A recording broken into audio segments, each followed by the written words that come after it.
So let's continue with otitis media part 2 now. So we'll define chronic otitis media as a patient with more than 3 months history of perforation. Chronic otitis media के दो प्रकार हैं, CMOM और दूसरा CSOM. Now CMOM मतलब chronic mucosal otitis media and CSOM is chronic squamosal otitis media.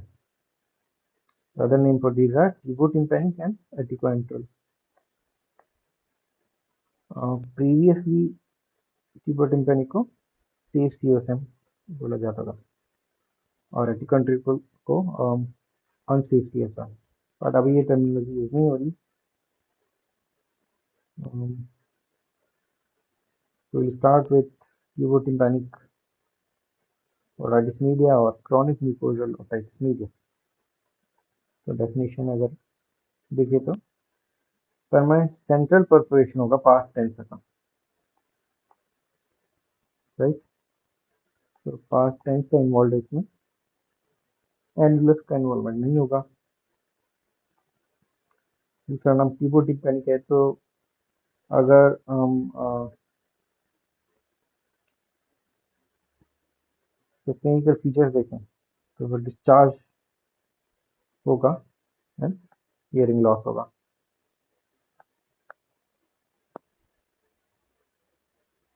तो tympanic का अगर हम नॉमेनक्लेचर देखें तो बेसिकली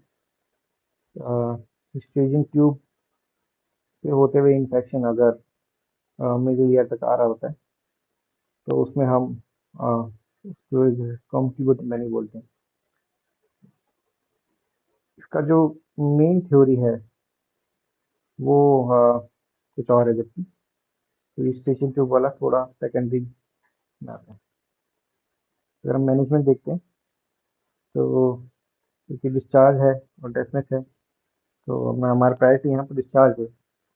बेसिकली क्या होता है कि जब भी पानी एक्सटर्नल ऑडिटरी कैनाल में चले जाएगा तो अगर परफोरेशन है तो मिडिल ईयर तक जाकर एंड वहाँ पे इन्फेक्शन वगैरह कर सकता है, उस वजह से प्रोफ्यूज डिस्चार्ज क्रिएट हो जाएगा. तो हम एंटीबायोटिक इसमें देंगे.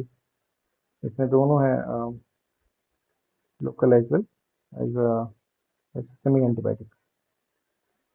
तो दूसरा ड्राई ईयर हम रखने की कोशिश करेंगे जितना हो सके.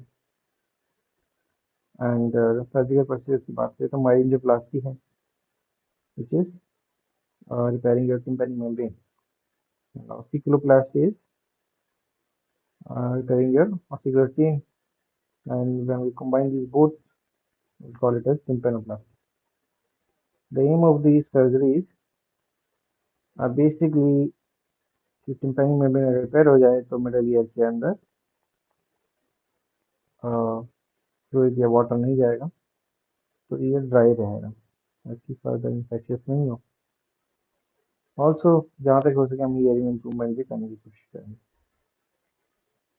सो माइलोप्लास्टी एंड टिम्पैनोप्लास्टी इन सर्जरीज के लिए इंसिजन देते हैं, हम पोस्ट ओरल इंसिजन देते हैं, which will call as wild incision. Also अगर हम एक्सटर्नल ऑडिटरी कैनाल से होते हुए जाते हैं तो वहाँ पे हम इंसिजर टर्मिनल के अराउंड इंसिजन देते हैं, उसको हम लैम्पर्ट इंसिजन बोलेंगे.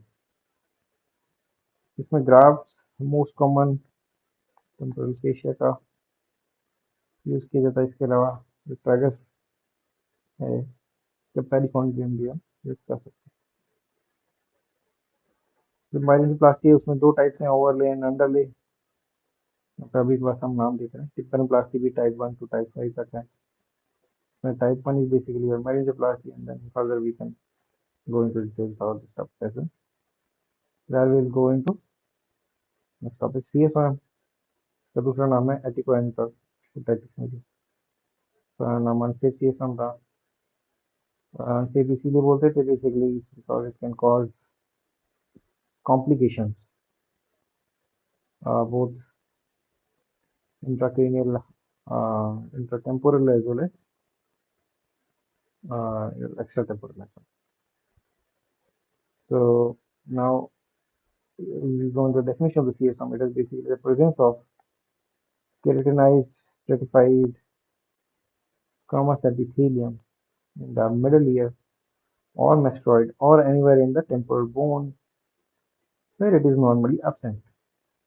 और इसी ग्रोथ को रिप्रेजेंट टिश्यू, इसी को हम बोलेंगे कोलेस्टियोटोमा।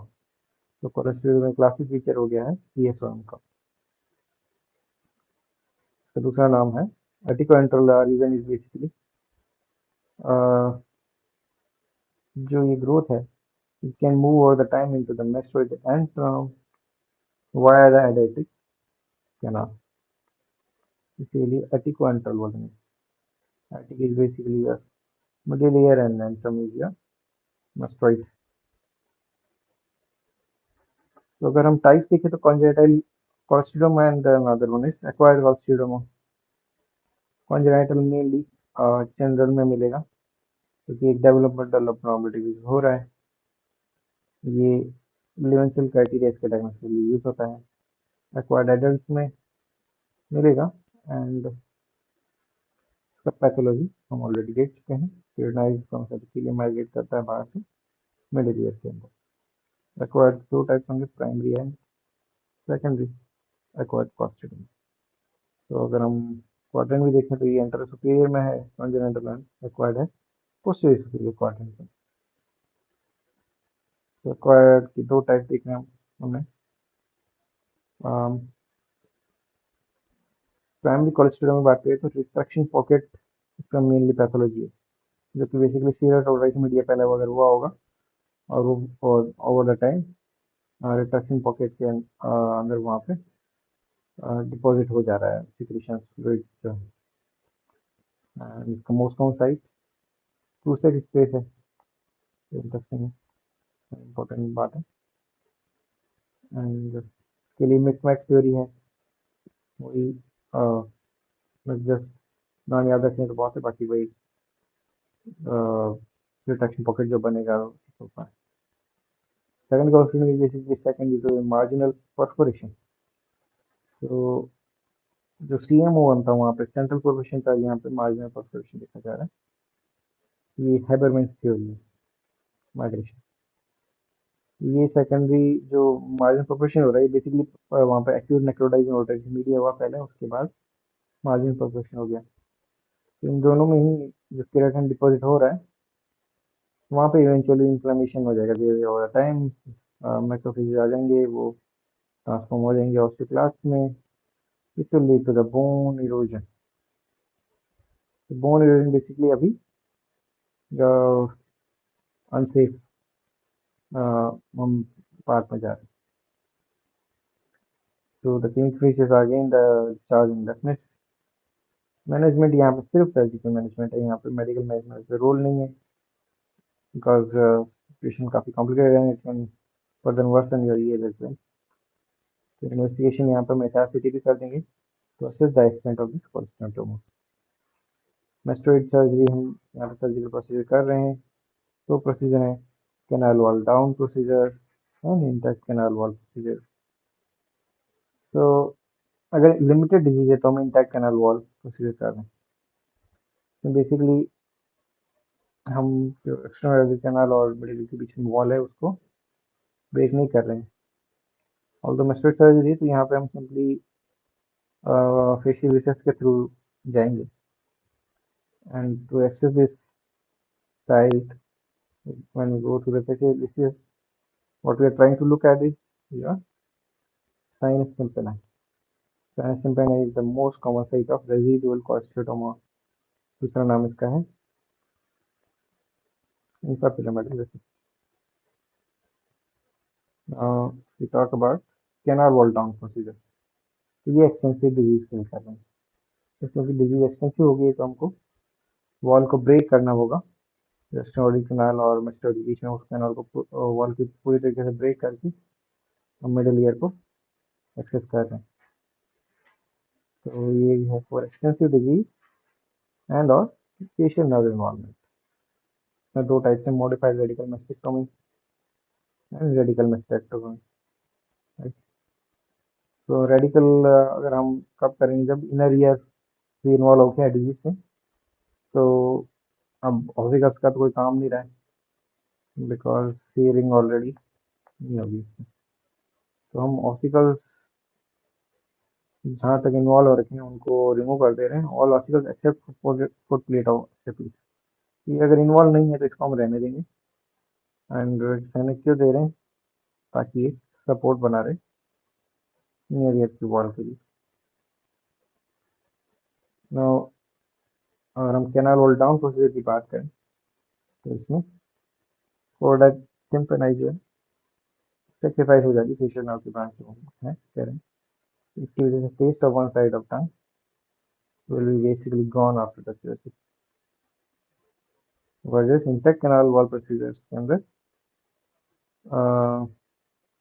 हम अगर एक बात करें टॉपिक पे तो हियरिंग एड इसमें यूज किया जा सकता है, जबकि कैनाल वॉल डाउन प्रोसीजर में नहीं किया जा सकता बिकॉज यहाँ पे एक्सटर्नल ऑडिट कैनाल को आपने काफी तरीके से डिस्ट्रॉय कर दिया है, काफी रूम ही सा हो गया, तो अभी यहाँ पे हियरिंग एड हम अप्लाई नहीं कर पाएंगे। कॉम्प्लिकेशन की बात करते हैं तो अनसेफ वाले में ज़्यादा कॉम्प्लिकेशन होंगे,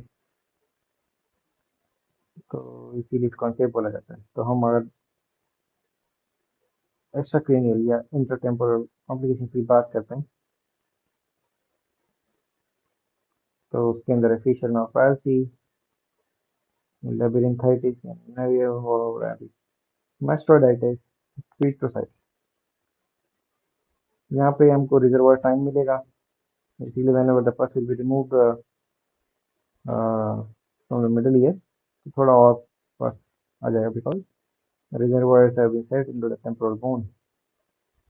Basal abscess है, cutaneous abscess, basal abscess basically along the sternocleidomastoid muscle abscess हो जाएगा, and cutaneous abscess ये posterior belly of digastric muscle. When we talk about acute mastoiditis तो इसका क्लिनिकल फीचर कैसा होएगा? तो यहाँ पे abscess बन गया है, तो on external appearance एक ironed out appearance है रेडिश, फिर ना जो है वो फॉरवर्ड पुश हो जाएगा इसमें। इसके लिए हम एंटीबायोटिक्स देंगे, और अगर 48 घंटे में इंप्रूवमेंट नहीं है तो मास्टोइडेक्टोमी करना पड़ेगा। पीट्रोसाइटिस तो अप्रॉक्सीमेट 30% ऑफ पीपल में पेट्रोसोन में ऐसे सेल्स मिलते हैं, तो वहाँ पे पेट्रोसाइटिस होने का रिस्क रहेगा। तो पेट्रोसाइटिस के अंदर ग्रेन्युलोसाइड मिलता है, तो which is basically fifth cranial nerve is involve, sixth cranial nerve is involve है, तो ये डिस्चार्ज का पोजीशन इसमें मिल रहा है। तो इस ग्रेन्युलोसाइड फिफ्थ नर्व में पेरिफेसिया मिलेंगे फेस के ऊपर, एंड सिक्स्थ नर्व में डिप्लोपिया मिलेगा because lateral rectus muscle is paralysed here. When we talk about the intracranial complications, we are going to even more harmful complications right now. इसमें meningitis है, temporal lobe का access हो गया, sigmoid sinus thrombosis, internal jugular vein thrombosis, ठीक है sir. Particular sigmoid sinus thrombosis की बात करें तो हमारा पे डेल्टा साइन मिलता है आपको, जिसका पिक्चर काफ़ी इंपॉर्टेंट है, एंड क्लिनिक फीचर्स में पिकेट सेंस फीवर और हैक्टिक टाइप ऑफ फीवर मिलता है, विच इज बेसिकली कि जब एम्बुलस सिस्टम सर्कुलेशन जाएगा तो फीवर कॉज करेंगे, and then again if it gets lost then the fever will subside. Crowback sign is sudden papilledema on applying pressure over the internal jugular vein, इस वजह से sudden papilledema हो जाएगा। And also sigmoid sinus thrombosis grey finger sinus,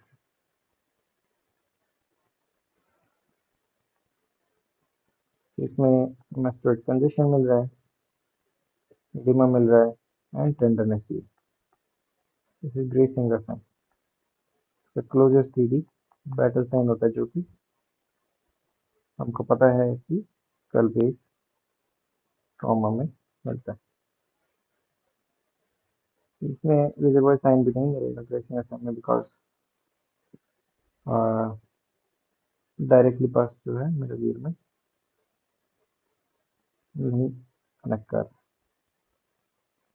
So here we finish the topic, chronic otitis media, and thank you.